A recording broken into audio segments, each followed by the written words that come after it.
Okay, just a quick introduction for our guest speaker, brother and Ustaz Omar Al-Ali. He has, mashallah, master's degree in Islamic studies, and he's served in different roles. One of these roles is as the director of Tarbiyah, and before that, as a youth director in different areas. Currently the director from camping to summer programs to all kinds of successful programs. Inshallah, our youth will benefit from him both tonight and tomorrow for the event with the YM brothers and sisters in Boca, inshallah, after Isha tomorrow. Barakallah feekum. بسم الله الحمد لله والصلاة والسلام على سيدنا محمد وعلى آله وصحبه وسلم تسليما كثيرا. السلام عليكم ورحمة الله. اللهم علمنا ما ينفعنا وانفعنا بما علمتنا وزدنا علما. اللهم آمين. Can everybody hear me okay? Good. Is it loud enough back there? You guys can hear in the back, ladies? Okay, alhamdulillah.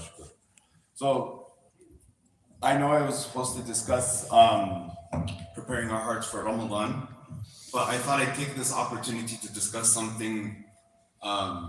If I don't have the opportunity to say something again here, I wanted to share a little bit about my knowledge as far as youth development goes, and how we can leverage this information for Ramadan. So particularly what I want to talk about is something called the 6 C's, like the letter C, the 6 C's of positive youth development. And what this is a framework developed by specialists, youth development specialists, psychologists, on what are the 6 things you need to give youth for them to be well-rounded, contributive young people in society. And the same is the case in how we can adopt this for Muslims as well. But before we get there, I'm going to start with a story. And we're going to come back to the 6 C's in a second. The story begins with Anas ibn Malik. Does anybody know who Anas ibn Malik is? Everybody knows who Anas ibn Malik. Okay. Somebody tell me something about Anas ibn Malik. Nobody wants to say anything. Khadim Rasul sallallahu alaihi wasallam. Good. He was the servant of the Prophet alayhi wasallam. And he began as a servant of the Prophet alayhi wasallam because his mother, when he was around the age of 10, she wanted to gift the Prophet alayhi wasallam something, and all she had was this son. And so she sent her son Anas to live and work and serve the Prophet ﷺ in the capacity of a servant. And it would turn out this is the best thing that could have happened for Anas radiallahu anhu. So Anas radiallahu anhu, he mentions, I served the Messenger of Allah sallallahu alaihi wasallam for 10 years. And he said, and Anas says, he never once, okay, good. He never once insulted me, struck me, scolded me, frowned at me. He never once commanded me to do something and then rebuked me if I was slow to do it. And if one of the members of his household rebuked me, he would say, leave him, for had something been decreed to happen, it would have happened.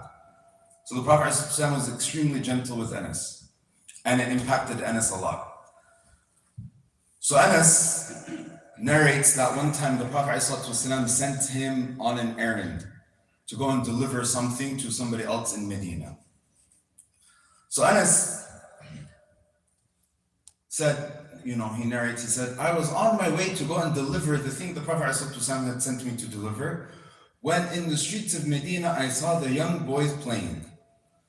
And I forgot entirely about what the Prophet ﷺ sent me to do, and I began to play with the boys in the street.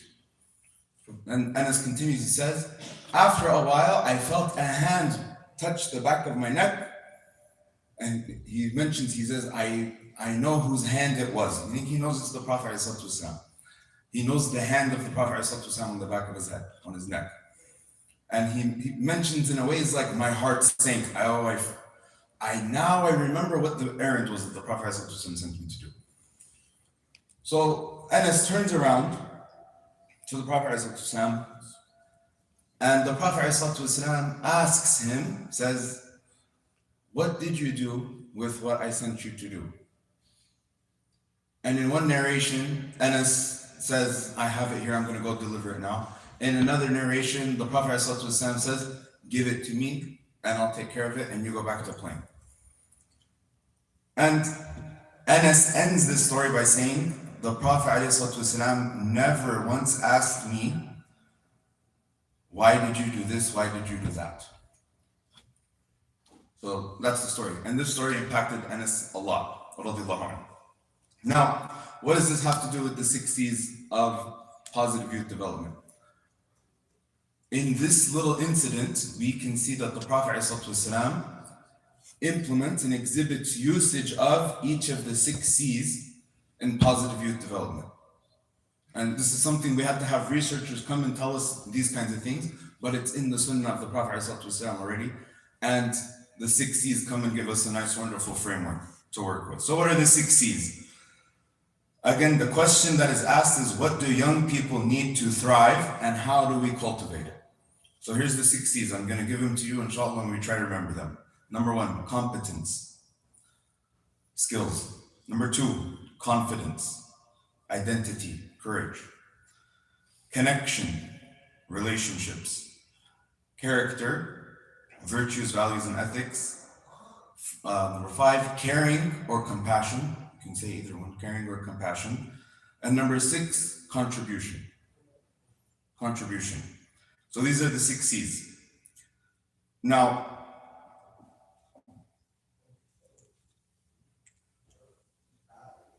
who can identify for me? I don't know if you guys like this engagement. I'm a teacher by trade. I've taught my whole life, so I'm not used to just lecturing the whole time. Who can identify in the story of Anas where the Prophet ﷺ cultivated competence for Anas? You think about it. It's very simple. It's very simple. And part of the reason I'm mentioning this is because this is how simple things can be. Simply by giving Anas a task to do that he was able to accomplish, the Prophet ﷺ offered an opportunity for Anas to build skills, competence, right? And it wasn't too difficult of a task to do, right? You have to give age-appropriate tasks to young people. It wasn't too difficult of a task to do. How do we know it wasn't too difficult? There was some difficulty in it because there was the opportunity for him to get distracted and start playing with the boys, right? So it wasn't entirely an easy, simple thing for a 10-year-old to do. Number 2, the competence, he mentions it himself, Anas, 10 years of serving the Prophet ﷺ. In that 10 years, he learned how to serve others, right? He mentions this in the hadith. Confidence. So we have competence, confidence. Where can we identify confidence in the story of Anas? How do you guys think? And if anybody wants to take a jab at it, you can take a jab at it, inshallah. Confidence. So the Prophet ﷺ, this simple offer to Anas to do a task on behalf of the Prophet would have encouraged self-confidence. Can you imagine if you're with the Prophet ﷺ and he asked you to do something? It's a big deal, isn't it? That boosts confidence. When an adult, not a parent, when an adult outside of the parent relationship gives a task to a young person, by that self, it gives confidence.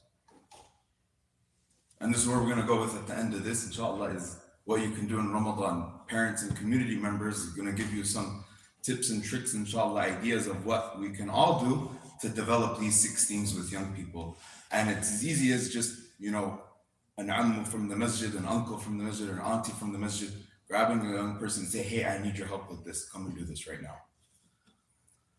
So that's confidence. Also, Anas is never made to feel bad, lazy, or disrespectful. Number 3, the Prophet ﷺ assumes good intention. When he asks him and he puts his hand on the back of the neck of Anas and he says, what did you do with the errant?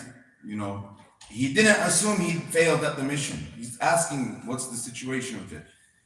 He didn't come up and say, oh, you forgot to go and do what I told you to do. He wasn't, sarcastic with him at all. And being sarcastic and eating away at somebody's self-worth in that way actually devalues their confidence. They're not going to want to be open to doing anything again.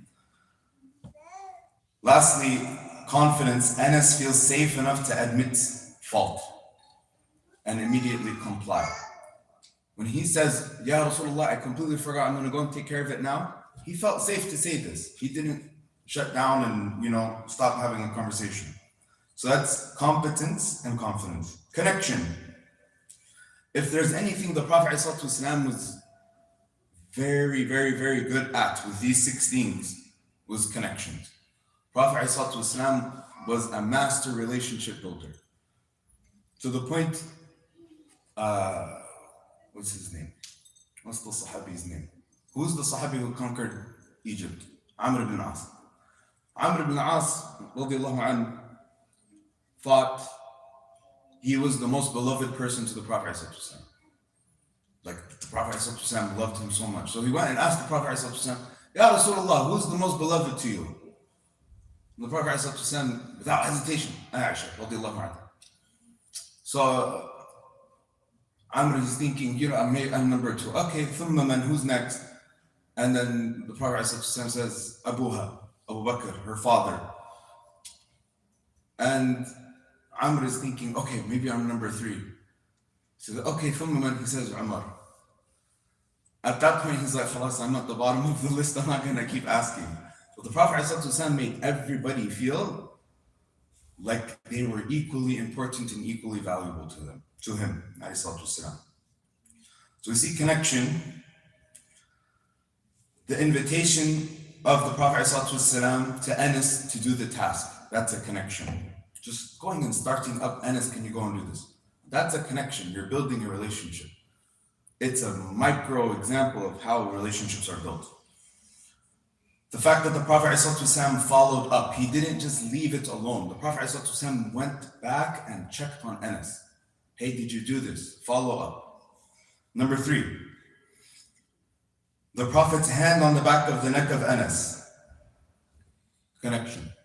Number 4, the smile he had when Anas turned around. When Anas turned around, the Prophet ﷺ met him with a smile, not with a frown. Number 5, I didn't mention this one. But it is mentioned. Anas said the Prophet ﷺ treated me as a son, not as a servant. Right? And if you think in Arab custom in the time, culture, to treat someone who's not your son like a son, right? This is strange. And to treat somebody who's your servant as a son is even more strange. Right? So the Prophet ﷺ did that. Another thing I didn't mention before is the Prophet ﷺ used to call Anas Unais. Unais, little Anas. He's 10 years old. Unais just means little Anas. So that signals affection and closeness. So 5 evidence points that I can give on connection from the Prophet ﷺ in this one story. Character. Anas begins relating the incident by describing the Prophet's character. He starts with, the Prophet ﷺ never scolded me, never treated me harshly, and never made me feel bad or made me feel like I was wrong in my existence, right? So it starts with the virtue, the ethics. The Prophet ﷺ treated people kindly and with compassion. Anas, this whole thing comes from Anas being an old man and he's sharing these stories. Right? He's telling his children, he's telling the tabi'in about how the Prophet ﷺ was. This impacted his character. So we can imagine that this led to Anas himself raising his children in a certain way and having expectations for how to deal with children in a similar fashion. Caring and compassion. Anas was able to identify what it means to be compassionate. He says the Prophet ﷺ never said, why did you do this? Why did you do that? The Prophet ﷺ understood that young people are young people. They're going to do what young people do. Kids are going to be kids. He didn't make Anas feel bad for being a kid. He didn't make him feel bad for doing what kids do, which is they're going to go do something, they're going to forget what they're doing, they're going to play with the kids in the street. So this is caring and compassion. Another thing, the Prophet ﷺ never insults, scolds, strikes, or frowns. Contribution. So this is what it is. Now these first 5 C's, competence, confidence, connection, caring and compassion, and character, they're supposed to result in the 6th C, which is contribution. They're going to give back. When you give the first 5 to a young person, they're going to turn around and they're going to contribute themselves. They're going to want to feel motivated and safe to go and do things themselves. So Anas dedicates his life to teaching. He becomes one of the most prolific narrators of a hadith out of all of the companions. He's top 5, 6, maybe, something like that. He transitions from serving the Prophet ﷺ to serving the Ummah. And he goes on to do this and teach people the Prophet ﷺ's life and his hadith for the rest of his life, the remainder of his life. And there's no greater contribution. If we think about it, what would we have if we didn't have what Anas contributed as far as what he heard from the Prophet ﷺ? What would we have left of the deen? We would lose a lot. So we owe a lot to Anas radiallahu anhu. We, of course, owe a lot to the Prophet ﷺ. So to conclude, there's the 6 C's. Any questions before we get to the other part? What do we do with this for Ramadan? Any questions on the 6 C's? No questions on the 6 C's. It's fairly simple, inshallah, correct? So here's the call to action. So in Ramadan, the masjid is going to be busy. The masjid is going to be bustling. In my experience, there's a few things that I see masajid do wrong. One thing they do wrong is they create a space for children to go and be babysat. Now, it's not wrong necessarily for the babysitting, but they're going to this babysitting and they're not doing anything fruitful. They're just coloring and drawing and they're not doing anything productive. It's just babysitting. This is a problem. Another problem is the opposite extreme, where children are running around in the masjid and hanging off the lights and, they're messing about in the salah time, right? That's another extreme.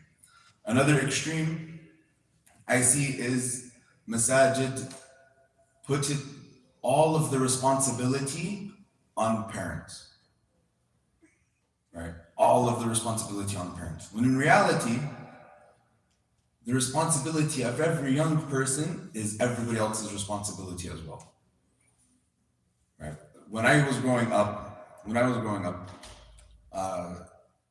and I shared this with Brother Marwan before, I was the mischievous kid in the masjid. I was the one causing problems and getting in trouble and running out of, Sunday school and playing basketball in the masjid and during Quran time, whatever it was. And for me, some of the most impactful memories I have in the masjid is an uncle from the masjid coming and telling me, Umar, what you're doing is wrong, come inside.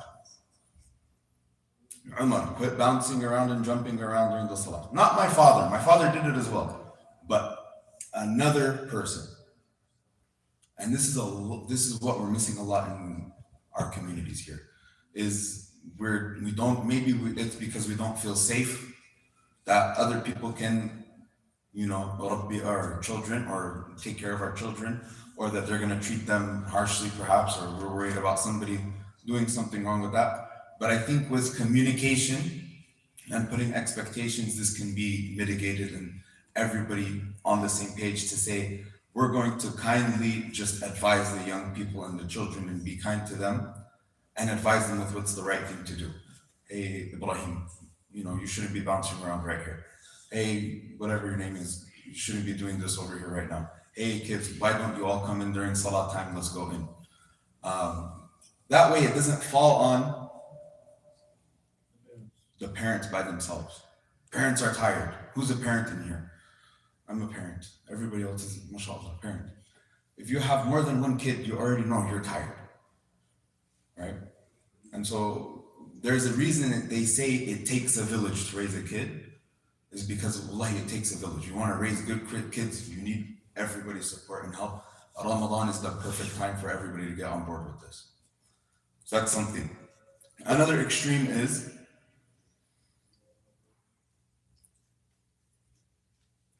what some masajid do is they create a separate space for the young kids. No, maybe this is an extreme. A separate space for the young kids to pray themselves. Tarawih, which I like sometimes. But it depends on the age. And it depends on the group. So something we did in Memphis is we did create a place for young people to pray by themselves, a small children's tarawih, and it was led entirely by, the salah was led entirely by high school students. We would pick them, we would assign them, they're going to recite the surahs, they're going to be reciting from Juz Amma and Juz Tabarak only, and they're going to give a khatira for the youth, for the little kids, 10 years old, 11, 12, something like that. So that's a good idea to think about possibly doing here as well. Now, when it comes to Ramadan, what I want everyone to do, inshallah, is if you don't have your own children, pick one child this entire month of Ramadan that's not your own, that you know, like a nephew or somebody you know in the masjid, and put some priority on this child and developing one of the 6 C's with them. We're going to get that to step 2. For those of you who have parents, you're going to think about this with all of your children. Choose one of the 6 C's to focus on the entire month with that child. And you have to ask yourself, what does my child need, or what does this child need? Do they need confidence? Do they need skills? Do they need competence? Do they need character? Do they need compassion? Do they need to be pulled to contribute, right? What is this? Think of it as like love languages, right? Have you guys heard of love languages, the 5 love languages? There's ideas like everybody has a love language. Children have a love language as well. You know, some children respond to you giving them a gift more than they respond to you saying something nice. Some children respond to you hugging them more than they respond to you spending time with them, right? So you identify what the kid needs for them to actually, what is it they need? What's their love language in this? Do they need time? Do they need quality time? Do they need physical time? Do they need discussion time, conversations, whatever it is? And you focus on the entire month with that one child, on that one thing. So then you make that one C your entire Ramadan niyyah with them.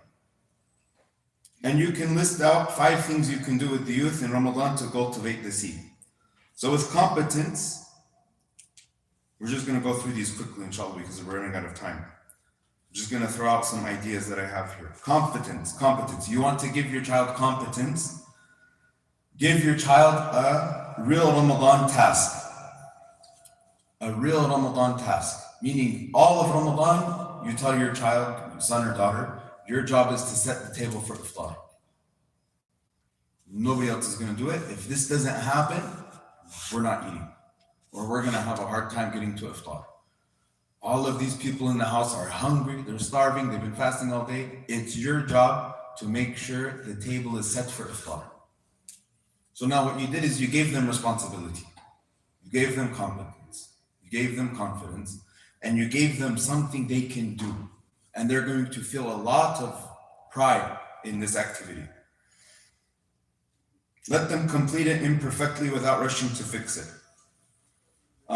You can give your children, if you have, so my 8-year-old Asma, her job is to wake everybody up for suhoor. She's 8, she wants to do this job. So set up I have an extra phone at home, set it up, we're gonna set it up. We already did it once. In Sha'ban, we did a fast and we gave it to my Asma and said, you're waking up everybody for suhoor. So now Asma has this job of waking everybody up for suhoor. And she's so excited. She's 8 years old. It's like, I'm gonna come and shake Baba and get everybody up. So that's the thing. If they miss out, they realize there's real weight to them missing out, right? Another thing is, many people don't do this anymore, but managing like zakat al-fitr, because usually we give money. In my household, we actually gave food several years where we put together food boxes and we go and deliver it to people. And this puts a connection for you and your family to actually deliver food to somebody who needs it, instead of just handing them a check or giving it to the masjid to do. I think it's a really important thing to try at least a couple times, inshallah. So that's competence.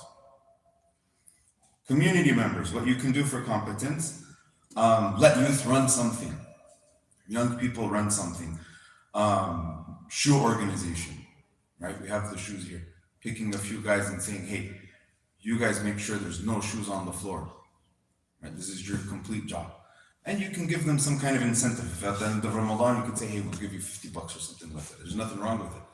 Point is, they have a job that they're going to do and they're going to gain confidence with it and competence. Another thing, to build confidence.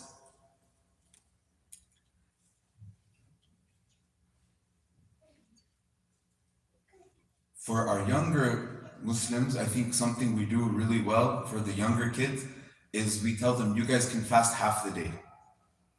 Right? And we praise them really well for what they do with those kinds of things. So usually we don't have a hard time with this.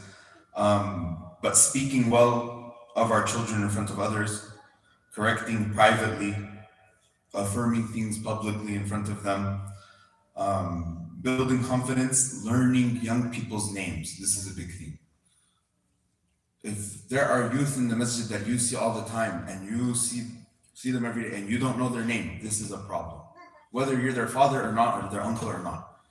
People should know everybody else and the young people by their name. It gives them a huge boost in confidence and feel like they are respected, just like the Prophet ﷺ did with the Sahaba radiallahu anhu. Connection. For parents, non-lecture time. You could do nightly Ramadan walks, car rides, tea after Taraweeh. There's a lot of hustle and bustle that happens in Ramadan where families get separated after iftar, right? And teenagers want to go and hang out with the teenagers, but it's very important to use that time also to build connections in Ramadan with all of those age groups. Inshallah, we can end there. If you guys have specific questions about any of the 6 C's and what we can do with them, I think we can do that, inshallah. Are there any questions?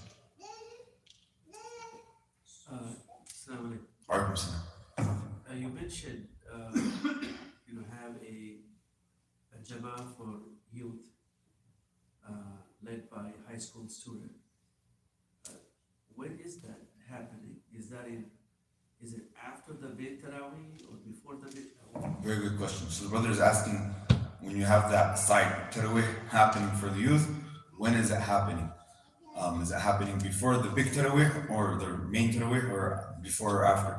We do it during the way we do it in Memphis is we have it done right after Salat al-Isha. So we pray Isha together, and then the youth go to the other building and they pray Tarawih on their own while everybody else is praying Tarawih. So we have both of them going on at the same time. But it's the way in our masjid works is we have the old masjid, which is tiny, and it's a good 300, 500 meters away on our property than the main masjid, main musalla, right? Or the new masjid. So that's Memphis Islamic Center. So if the new building is where everybody else prays, and the young people are in another building off of that. So that works. Here it could work necessarily. There's no problem in having Tarawih in a different spot for young people. Even if there was somebody else praying by themselves here, as long as they're not doing it loud, there's no problem in them praying on their own, right? So I don't see a problem with it. Allahu A'lam. You can do either way. Inshallah. Any other questions? Yes, wonderful. So you mentioned that those babysitting kids, what were your recommendations? I didn't quite get it. Some coloring and all that. So my recommendation for if there's going to be a program for childcare, number one, it's about intention. Are we doing this simply to avoid disruption, right? If we are doing it to avoid disruption, how do we leverage it to make sure it's more than just babysitting, right? So I would suggest creating a full-fledged program, paid, where there is a theme. Perhaps we're going to do stories of the Sahaba, week 1, stories of the prophets, week 2, stories from the Quran, week 3, and there's a 15-minute segment on stories. 15-minute segment, we're going to do some arts and crafts activities. 3, we're going to have a little snack, right? You segment the time for them. So it's not just open play, right? It's a little bit structured, a little bit more meaningful. And the reason is they have it in their mind growing up. Ramadan is about Allah and the Quran and ibadah. It's not about, I'm going to go to the masjid and hang out, right? You don't want to create that association in the mind, which is what we see currently happening with young people who are in their 20s. In some communities I've been to, they were in their 20s and they went through that kind of upbringing in their masjid. And the masjid now is, we're going to come and we're going to hang out, right? And I'd like to point out here, like something beautiful I saw here is, even though there was kids in this masjid coming in, you can tell what the culture of a community is like based on how people behave around the time of salah, right? So like if everybody's talking and chit-chatting right before salah, problematic, right? If everybody understands there's this level of hudu and respect and quietness that we need to have and reverence for the salah in the masjid, that's huge. And if the kids are coming in and they're feeling that, that's really good, and that's something to build on. It's beautiful. Not a lot of places have it. Any other questions?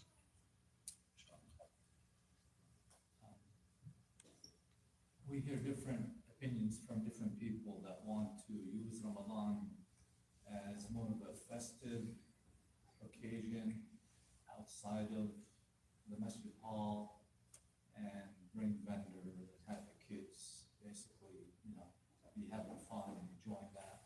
And some people say that that takes away from the theme of Ramadan and the opportunity to reflect and so on. What have you seen in other areas? What are your thoughts on that? So, my brother is asking about having festive activities during the Ramadan that might take away from the idea of worship and reverence for the month of Ramadan, and what have I seen and what do I think about it. So I think there's good in some things that people do, like they have that Suhoor Fest in Texas that caused a lot of chaos. There might be good in it. Personally, so people say the statement like, why can't Ramadan be like Christmas is for the Christians, right? And this is a false comparison. It's because, number one, Christmas is the day of celebration. It's not the time in this or the season of worship. So there's a difference between Ramadan and Eid. Eid is for the celebration and the festivities. Personally, my thing is, if there's going to be festivities and fun and camaraderie and socializing, save it for Eid. Thank you. Like that's my thing. I think it's important.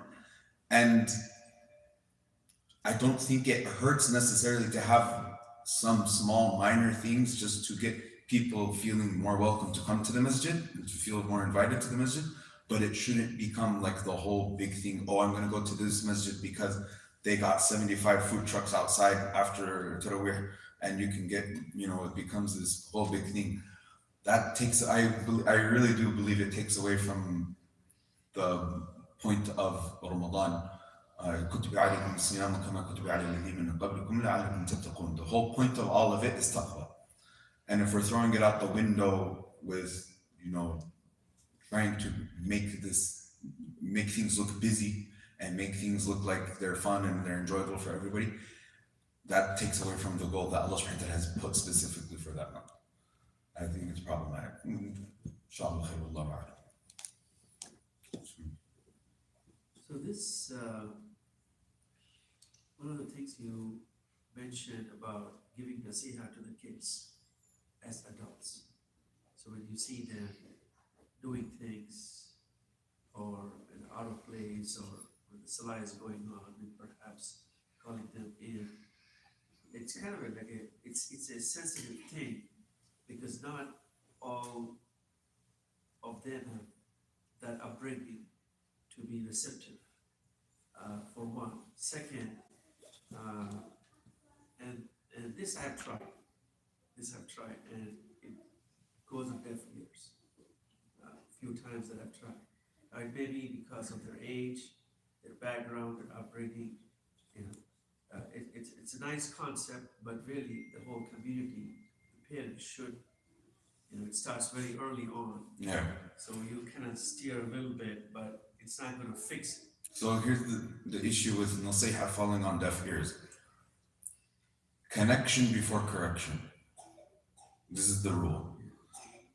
Before you go and correct what somebody's doing wrong, you have to put, what did I do in order for them to accept what I need to tell them? Or am I just assuming they're going to do it immediately, right? So like مثلا, like if you have to tell your wife something, like the food was terrible or something like that, you know, you're never going to come right out and say, this was not really good, right? Like, you know, you're gonna say, MashaAllah, you worked so hard on this. I really saw your effort. That's amazing. I haven't had this in such a long time. I was really looking forward to it. But I think there might have just been a little bit of too much salt or something like that, right? So that's you connecting before correcting, right? That's you saying everything you need to say before they're able to hear what you need to say, right? And this is where a lot of people miss out on is, number one, like if you don't know someone's name, you can't correct them.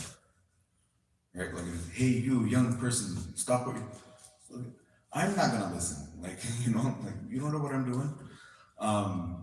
So that's the thing. That possibly might be it. At the same time, tarbiyah doesn't happen in a vacuum, right? And yes, you might say it and it falls on deaf ears. Their dad and their mom might have been saying it and it falls on deaf ears, right? Maybe there's some kind of issue with the kid. Does that mean we just stop it? No. That's the point of parenting, the point of tarbiyah is repeating. It's repetition. It's death by repetition. You literally have to kill yourself through repetition, right? It's you constantly repeating things. And yes, it takes a lot of patience. Yes, it takes a lot of stuff. But that's also why we look at the Prophet ﷺ. He didn't take things personally, right? He didn't look at it as like, why isn't this person listening to me? They're not respecting me as an adult. They're not respecting me as this elderly in the masjid. It's not about us a lot of time. It's just, sometimes you got to treat them like they're the Bedouin who's peeing in the masjid, right? They're going to do it one time. The second time, like, khalas, we already had this conversation. Like, hey man, let's get you in the corner. We need to have a conversation. I couldn't tell you the amount of times where the young people in the masjid who were causing the most problems, I've leveraged them with an interaction with them, with a conversation with them, and they turned out to become the best kids in the masjid. One of them who, subhanAllah, he got suspended from our school for doing a prank with a TikTok video. He made a TikTok video with a prank throwing he was wearing a shmagh, kind of like terrorist style, and threw a backpack, and they filmed it. He said, Allahu Akbar in the classroom. He got suspended from our school because of it. Now he's leading Taraweeh in Bahrain. And it starts with a conversation about, what are you really doing here? So sometimes nasiha, yes, falls on deaf ears, but it just means there's another conversation that needs to happen that hasn't happened, at least in my Yes, it takes a lot of time. Yes, it takes a lot of patience. But that's again why it takes everybody. Because if I'm not doing it, you're not doing it, this person's not doing it, parents are struggling to do it, that person's not doing it, who's losing out? The kids, the youth, young people. They're gonna grow up and we're all gonna get old and we're not gonna have anybody to take care of the next generation. So that's literally the cost, right? So Allah musta'an. Any other questions? I have comments about what you said. I agree with you that it's better to save any festivity or any fun activity to the Eid. Because first of all, the Sahaba or the Prophet never done something like this. I mean, we are to learn from them. They are not to learn from us. We're not improving the deen. The deen was always, right. And we cannot add something to it. Besides that, MashaAllah, in our communities, whenever there is a festivity, you will always see something that will upset you. Someone not wearing hijab, even though you give the instruction that hijab on it. So we anticipate that for the Eid, usually. So the Eid, there is always some catastrophe you're going to see. But in my opinion, the right thing to do is to prepare to gain some taqwa, to have that kind of spirit to start Ramadan. So how do we do that? How do we have the spirit of Ramadan? So we begin with ourselves. We begin with ourselves. There, So is it through festivity? facilitate for others? No. So what is it that we can gather, okay, a day before Ramadan or 2 days before Ramadan, and have that go, prepare to start that day? So Just to have fun? some communities, what I've seen in preparation for Ramadan is they would do a family retreat in a camp, مثلا, and they would bring masahif with them, camping, bunch of masahif, and Salat al-Fajr, Dhuhr, Asr, Maghrib, Isha, everybody, all the families, just doing halaqat Quran, right? Fajr, Dhuhr, Asr, Maghrib, Isha. All of the phones placed in bins. There's no phones, no cell phones. So these are some things that you can do. Now, that's lofty goals prepared, trying to do that for a whole community. But it starts, I think, you got to start with the family. You got to start with your internal family. You got to start with yourself.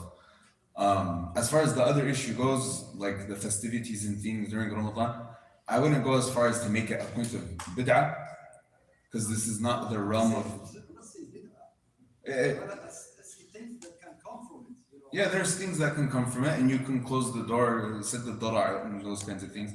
But the realm of worship is, yes, we do. There is a reality of you do have to do some things here, right, to make people feel welcome and invited and wanting to be a part of the things, right? So in the Prophet's ﷺ lifetime, in Medina, there were ladies of the night, right? I don't know, should I say like prostitutes. They knew them. They knew where they are. It existed in Medina with the Sahaba around them and the Prophet ﷺ. There was evil. There was khamr.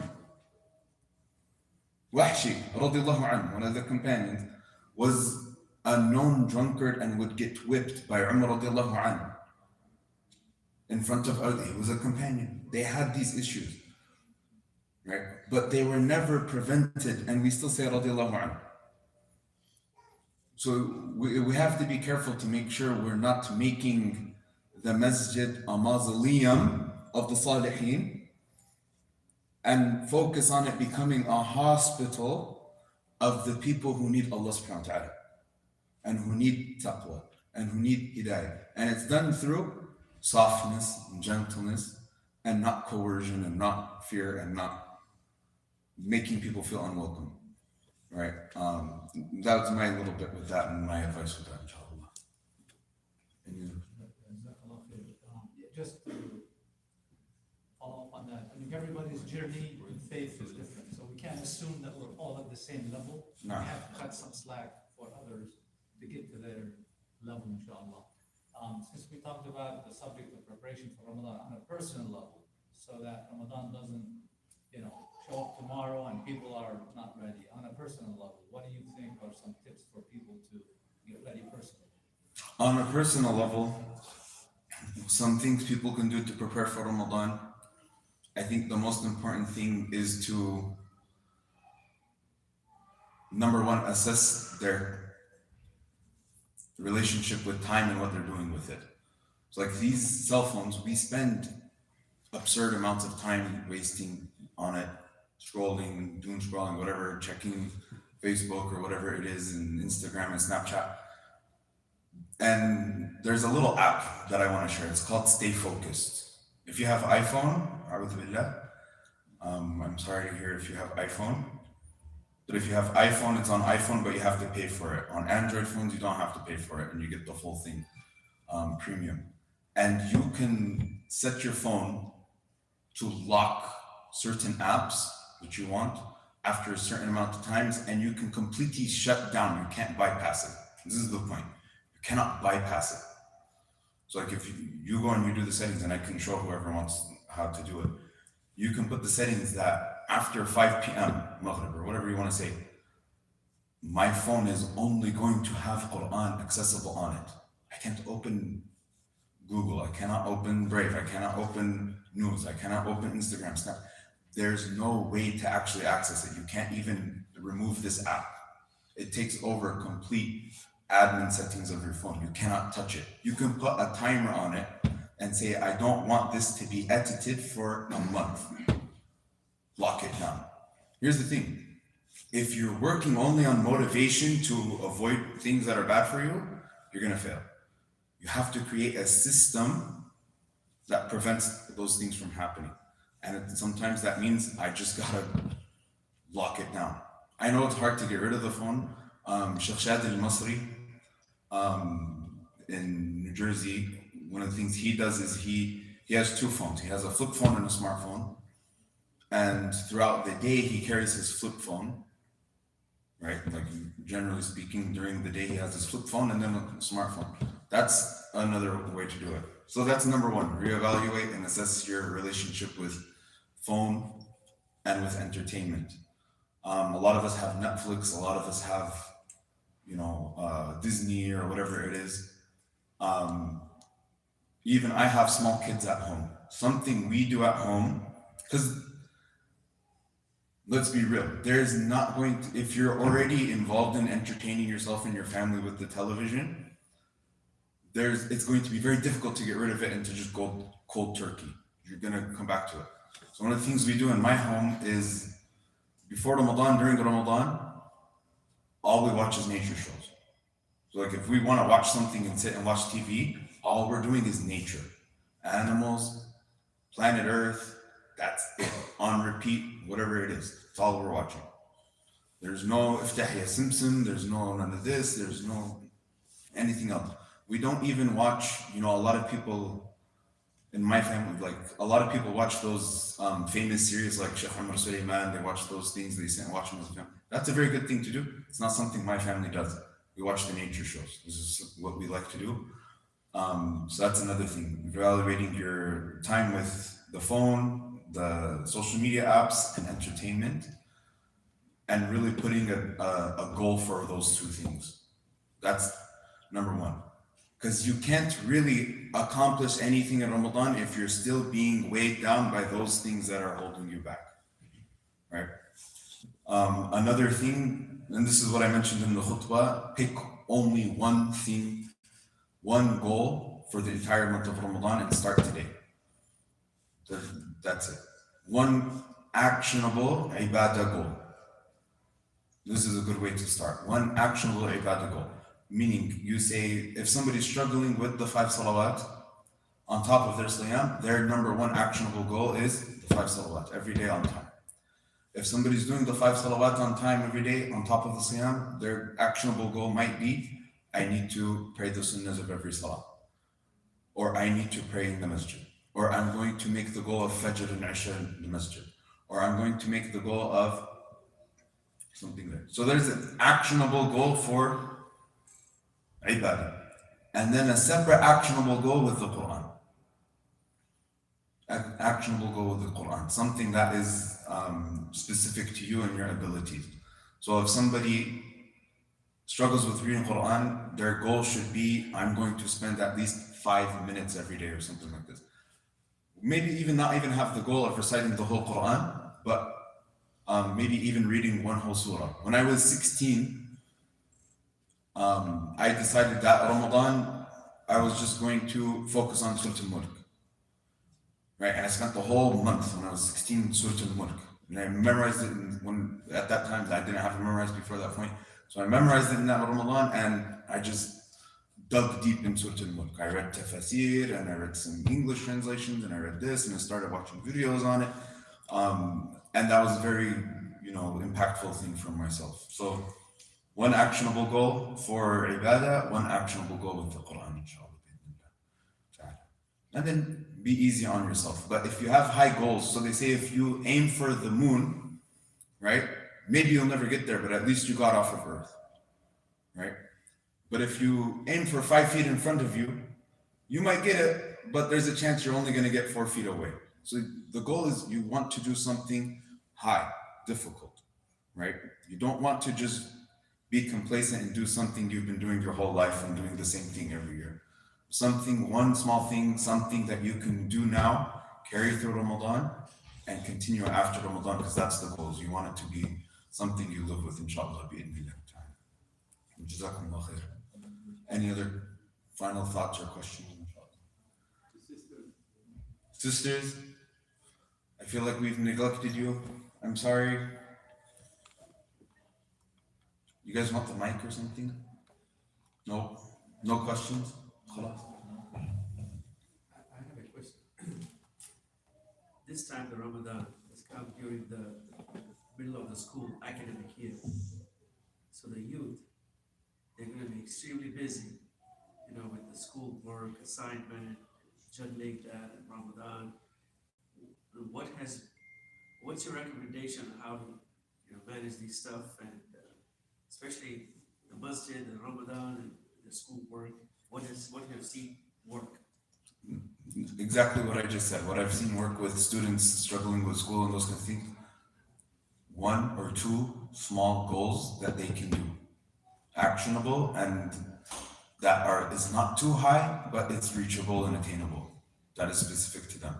So if they used to finish the whole Quran every year, they don't have to do that this Ramadan, right? They can lower their load a little bit. They can make it easy and light on themselves, but they should still have a goal. So like, instead of the whole Quran, I'm going to read a 7th or half, right? But I'm going to do it every day, right? That's the point. Is I'm going to have 20 minutes of Quran, 30 minutes of Quran every single day. 30 minutes of Quran every day in Ramadan, you're finishing half the Quran, right? Generally speaking. So the point is to not get overwhelmed and overburdened that you drop other responsibilities with Allah subhanahu wa ta'ala in Ramadan. It's that you just lessen your load because your load is too high on other things, right? Like I have 4 kids at home that are under the age of, they're 10 and under, right? I can't go to i'tikaf like I did when, I had 2 kids, right? I can't go and stay in the masjid for 10 days and just sit in ibadah the whole time, right? I can't do that to my wife. I can't do that to myself. I can't do that to the kids. So my goal is different now. But this is what's beautiful about Ramadan is we have seasons. They come and it moves every 10 every year. It moves back 10 days. It comes in seasons. You're going to have Ramadan this way this year right now at this age. When you're 30, it's going to be a completely different animal. Your life is going to be completely different, right? That's something you can share with young people that are struggling with this, that they can look forward to. It's okay to go easy on yourself, have rahmah with yourself, have grace with yourself. And at the end of the day, إِنَّمَا الْأَعْمَالُ بِالنِّيَّاتِ. What is most important is the sincerity and the intention behind what they're doing. جزاكم الله خير. الله يبارك فيكم. سبحانك اللهم وبحمدك نشهد أن لا إله إلا أنت نستغفرك ونتوب إليك. والعصر إن الإنسان في خسر إلا الذين آمنوا وعملوا الصالحات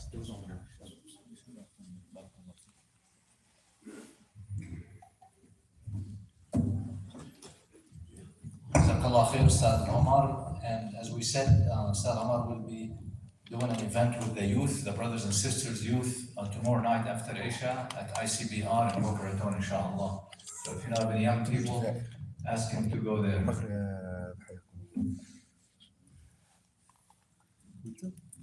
عراقي. السلام عليكم. جزاك الله خير. أبو فراس أهلا وسهلا. I was gonna say one more thing, but because I'm sure that with Muslims, wherever you are, you do your taraf. When I was in college, I was